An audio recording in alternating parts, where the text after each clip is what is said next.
செய்திச் சுருக்கம். உள்நாட்டுச் செய்திகள். இவ்வாண்டுக்குரிய GCA உயர்தர பரீட்சைக்கான விண்ணப்பங்கள் கோரப்படுவதாக பரீட்சைகள் ஆணையாளர் நாயகம் இந்திகா குமார் லியனகே அறிவித்துள்ளார். ஏப்ரல் 24ஆம் தேதி வரை விண்ணப்பங்களை சமர்ப்பிக்கலாம். ஆன்லைன் முறையில் மாத்திரம் விண்ணப்பங்கள் ஏற்றுக்கொள்ளப்படும். பாடசாலை பரீட்சார்த்திகள் அதிபர்கள் ஊடாகவும் தனிப்பட்ட பரீட்சார்த்திகள் தனிப்பட்ட முறையிலும் விண்ணப்பங்களை சமர்ப்பிக்கலாம்.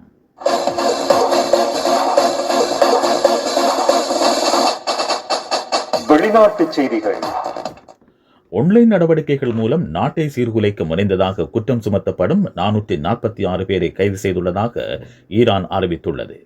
இந்த நபர்கள் பொதுமக்கள் மத்தியில் குழப்பத்தை விளைவித்து சமூகத்தில் அச்சத்தையும் பதகளிப்பையும் ஏற்படுத்த முனைந்ததாக ஈரானிய அதிகாரிகள் தெரிவித்துள்ளனர்.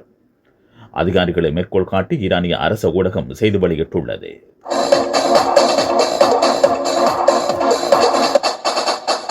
விளையாட்டுச் செய்திகள். இந்தியன் பிரீமியர் லீக் சுற்றுத் தொடரில் விளையாடும் ராயல் சேலஞ்சர்ஸ் பெங்களூர் கழகத்தை வேறு தரப்பு விலை கொடுத்து வாங்கியுள்ளது.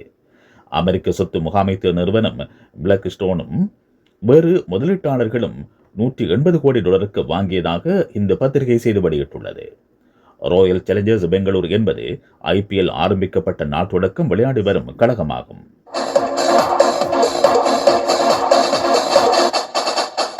செய்திச் சுருக்கம் கேட்டீர்கள்.